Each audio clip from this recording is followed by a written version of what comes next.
Naam, ikiwa ni Ijumaa ya tarehe 11 mwezi ni wa 4 mwaka ni wa 2025. Natumai ubuheri wa afya popote ulipo, na natumai kwamba wiki yako imekuwa njema. Karibu tena katika kituo cha kupindwa cha Boys Arena, ambayo inahusika na masuala ya soka na masuala kuhusiana na soka kutokea hapa kwetu nchini hadi kule ligi kuu ya Uingereza. Na siku ya leo tupo hapa kukuletea ubashiri wetu wa raundi hii ya 32 ambayo itakuwa inapigwa kuanzia kesho mida ya saa 8 hadi siku ya Jumatatu. Na studioni mimi ni wako kama kawaida Ostiano Frederick, ambaye nitakuwa hapa kama nitakuwa naongoza kipindi hiki, na mwenzangu hapa tutakuwa na yeye nitaweza tu kumpa muda wake mchache aweze introduce and then tuendelee. Asante sana Osano. Mimi niite Ian Kimani, nitakuwa mchambuzi wako wa siku ya leo. So asante sana Ian, natumai wiki yako imekuwa njema, na tunataka tuende moja kwa moja katika mechi ya kwanza.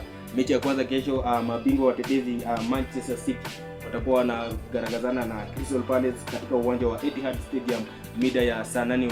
Je, ukiangalia mechi hii unaona aje linganisha ya kwamba mechi ya mwisho Manchester City iliweza kutoka sare na Manchester United katika ile derby la Manchester. Je, ukiangalia mechi hii Manchester City itaweza kupata zile alama zote tatu ama itaishia aje? Ukiangalia Man City saa hii ni timu ambayo wanajua chenye wanataka katika ligi kuu ya Uingereza msimu huu, na pia Pep Guardiola ukimwangalia ako very serious na ile kuwa katika ile nafasi ya tano bora ili aweze qualify for UCL. Na pia hapa ukiangalia kile kikosi chao kimerudi kuwa angalau kiko sawa. Itakuwa ni mechi ngumu, ukiangalia itakuwa ni ile early kickoff. Kwa hivyo na pia ukiangalia Crystal Palace umekuwa na msururu wa matokeo mazuri. Kwa hivyo hii itakuwa ni mechi ambayo itakuwa ya kukata na shoka, ambapo kwa ubashiri wangu mimi naona itakuwa na goal kwa pande zote mbili. Unasema mabao yatakuweko kwa pande zote mbili, lakini Crystal Palace naona kama inaweza tupe ile surprise, lakini sitaki kukuwapea sana. Kwa wangu ubashiri wangu ni mabao kwa pande zote mbili. Unasema hapo mabao kwa lugha ya kimombo tunasema GG. Yeah. Naam, na tukiendelea katika mechi ya pili siku hiyo ya kesho Jumamosi, Brighton itakuwa inakaribisha Leicester City mida ya saa 11. Ukiangalia kwamba mechi hii ya Leicester hawajakuwa vizuri, wamekuwa wanapoteza mechi nyingi zaidi msimu huu. Je, ukiangalia hapa mechi itaendaje? Ukiangalia hii ni mechi ambayo ni rahisi sana kwa timu hii ya Brighton. Ukiangalia wako na kikosi kizuri sana, ukiangalia vijana kama vile Mituma ambao wanafanya kazi nzuri sana Brighton, na ukiangalia kuwa watakuwa nyumbani na Leicester ni timu ambayo imekuwa na msururu wa matokeo duni sana. Hapa nitawapea Brighton ushindi moja kwa moja. Umesema hapo Brighton unaipa ushindi moja kwa moja. No. Na bado tu hapo katika mida hiyo ya saa 11, Nottingham Forest ambao wapo katika nafasi ya 3 watakuwa wanaikaribisha Everton ambayo imeweza juzi imekuwa inaonyesha pia mchezo mzuri hivi majuzi. Je, ukiangalia pia hapa Nottingham Forest ukilinganisha kwamba mechi yao ya mwisho waliweza kupigwa na kidhani na Aston Villa. Ukiangalia ni Forest ambao watakuwa wao nyumbani. Ukiangalia msururu wao wa matokeo wakiwa kwao nyumbani, Nottingham Forest ni timu ambayo ni ya kuogopwa sana. Na ukiangalia kuwa watakuwa wakicheza na Everton ambayo pia si timu rahisi vile katika ligi ya huu msimu. Ukiangalia wameweza kuwatishia sana mabobea wa soka wa timu kubwa zote. Ukiangalia hii itakuwa ni mechi pia ambayo itakuwa na mabao mengi, ama itakuwa na ule uchangamfu ambao unakuwa kwa mechi. Lakini hapa ukiangalia nikiangalia kuwa ni Nottingham watakuwa nyumbani, na pewa Nottingham kutakuwa na mabao katika pande zote mbili, lakini kwa upande wangu anawapea Nottingham ushindi wa moja kwa moja. Unasema ushindi na mabao yatakuwa mengi, ile ushindi unaipa Nottingham Forest. Naam, tukisalia tu bale mida ya saa 11, Southampton ambayo kwa sasa imeweza kushuka daraja kule itakuwa inakaribisha Aston Villa yake United. Huu utakuwa ni mchezo pia rahisi sana kwa timu hii ya Aston Villa. Ukiangalia katika ile bara kuu ya Ulaya tumeona wameteleza kidogo, wakapata kucharazwa mabao 3-1 na timu hii ya PSG. Kwa hivyo wanatarajia kuwa msimu huu inaweza kuwa imewatoka, kwa kuwa itakuwa ngumu sana wao kurejesha mabao hayo mawili ukiangalia kuwa ni PSG. Kwa hivyo hapa nadhani watakuwa na ile aim ya kufikisha tano bora ili angalau waweze kupata na ile nafasi ya kucheza msimu ujao. Naam. Kwa hivyo hapa ninasema Nottingham Aston Villa ushindi wa moja kwa moja. Aston Villa ushindi wa 1-1, natumai hapo umesikia vyema. Na tukiendelea katika nadhani hii itakuwa ni mechi ya mwisho siku hiyo ya Jumamosi.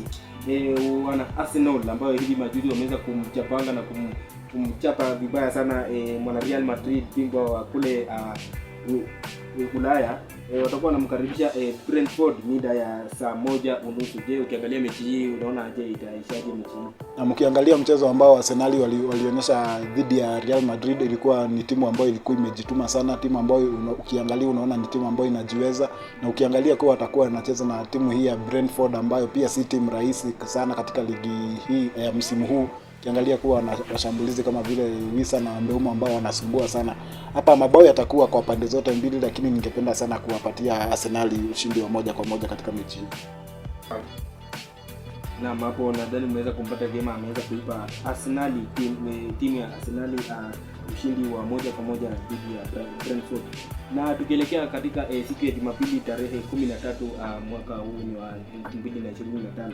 Mechi ya kwanza itakuwa inapigwa mida ya saa 10. Wana Chelsea ambao wanajiita kwa maarufu the London Boys watakuwa wanakaribisha Ipswich katika uwanja wa Stamford Bridge. Je, unaizungumziaje mechi hii ikilinganisha kwamba wewe pia ni mwana Chelsea damu? Sisi kama wana Chelsea, hii si mechi ambayo ni ya kuiangalia kwa kiurahisi, kwa sababu ukiangalia mkondo wa kwanza Ipswich waliweza kutucharaza vibaya sana ugani kwao nyumbani. Ukiangalia Maresca ni kama bado hajakuwa na ule uamuzi wa kuamua kikosi chake cha kwanza ambao ni wachezaji wazuri. Kwa huu ukiangalia amekuwa na mabadiliko mengi. Mchezo huu ako na wachezaji ambao wanacheza vizuri sana. Mchezo ujao amebadilisha akaweka wachezaji ambao pia ni kama hawana ile nia ya kucheza. Hapa ninaona kuwa Chelsea ikiwa Maresca ataweza kuchagua kikosi chake ambacho ni kizuri, naona hapa Chelsea itakuwa na ile faida ya kuwa watakuwa nyumbani ugani Stamford, na hizi zitakuwa ni pointi 3 ambazo tunazihitaji sana kwa sasa hivi. Ukiangalia kuwa ligi ya bara Ulaya imeweza kutuongeza nafasi moja sisi kama ligi kuu ya Uingereza, ambapo sasa Chelsea tuko na ile faida ya kuwa katika ligi hiyo ya Ulaya msimu ujao. Kwa hivyo hizi hapa ningependa kupatia Chelsea ushindi wa 1-1. So hapo amesema iwapo Enzo Maresca ataweza kuweka kikosi cha kwanza kizuri, naona Chelsea ikiweza kupata ushindi na anaipa Chelsea ushindi wa 1-1. Na bado hiyo saa 10 mida ya saa 10 kamili viongozi wa jedwali wana Liverpool ambao hivi majuzi waliweza kupigwa vibaya sana na Fulham, watakuwa wanakaribisha West Ham katika uwanja wao wa nyumbani wa Anfield. Je, unaonaje mechi hii ikilinganishwa kwamba mechi ya mwisho Liverpool aliweza kupokea kichapo ya mabao 3-2 dhidi ya Fulham? Ukiangalia Liverpool kwanza hapa watakuja na ile hasira ya kuwa wamepigwa na Fulham. Hizo ni pointi 3 ambazo hawangetaka kuzipoteza, ukiangalia kuwa ilikuwa ni Fulham. Kwa hivyo hapa wakikuja kupiga dhidi ya West Ham, natumai watakuja na ile hasira na pia fuja na hamu ya kutaka kushinda. Kwa hivyo hapa nawapatia Liverpool ushindi wa 1-1. Hapo wamesema Liverpool watakuwa na ile hasira ya kupiga mechi yao ya mwisho dhidi ya Fulham nao. Na tukiendelea bado tu mida hiyo ya saa 10 kamili Wolves itakuwa inamkaribisha mwana Tottenham Hotspur. Kumbuka hii Tottenham Hotspur iliweza kumchapanga mwana Southampton weekend iliyopita. Je, ukiangalia mechi hii wataweza kuvuna alama zote 3 ama itaendaje, ikilinganisha kwamba Tottenham Hotspur pia hawajaweza kuwa vizuri? Yes. Kama ulivyosema wamekuwa na msururu wa matokeo mazuri sana, mabaya sana timu hii ya Tottenham. Na hapo ukiangalia wakikuja kupiga dhidi ya Wolves ni timu ambayo iko vizuri, hatuwezi ipea kuwa ni timu ambayo haijiwezi sana. Hivyo hapa mimi ningependa kusema itakuwa labda sare. Wamesema sare itaweza sana. Na alafu mechi ya mwisho itakuwa inapigwa siku ya Jumapili. Nadhani ndio mechi kubwa weekend hii. Tukiangalia vizuri itakuwa ni mechi kubwa. Newcastle United itakuwa inakaribisha timu ambayo inajulikana kwamba kwa mashabiki wao kwamba is the biggest team in the whole world, Manchester United, mida ya saa 12:30. Ukiangalia mechi hii, je, ukiangalia Newcastle pia sio wachache, hivi majuzi waliweza kubeba lile kombe la Carabao na wamekuwa na msururu wa matokeo mazuri, wamekuwa wakipata matokeo dhidi ya timu kubwa, na weekend hii watakuwa wanakaribisha Manchester United. Ningependa kwanza nicheke juu kwa sababu huwezi sema timu hii ya Manchester United ndio timu kubwa sana. Ukiangalia makosa ambayo Nana amekuwa akifanya, ambayo makosa pia alifanya hapo jana katika ile mchezo wao wa Europa. Ukiangalia alifanya makosa ambayo pia si makosa ya kawaida kwa kipa ambaye ni wa kiwango chake. Kwa hivyo hapa ukiangalia kuwa ni Newcastle watakuwa nyumbani ama Newcastle watakuwa nyumbani. Ukiangalia ni Newcastle ambao watakuwa nyumbani. Kwa hivyo hapa itakuwa ni kazi ngumu sana kwa timu hii ya Manchester United. Na wapenda sana Manchester United, lakini kwa sasa mtanisamee, tutapea Newcastle ushindi wa 1-1. Hapo amesema anaipenda Manchester United, lakini ushindi ameipa Newcastle United.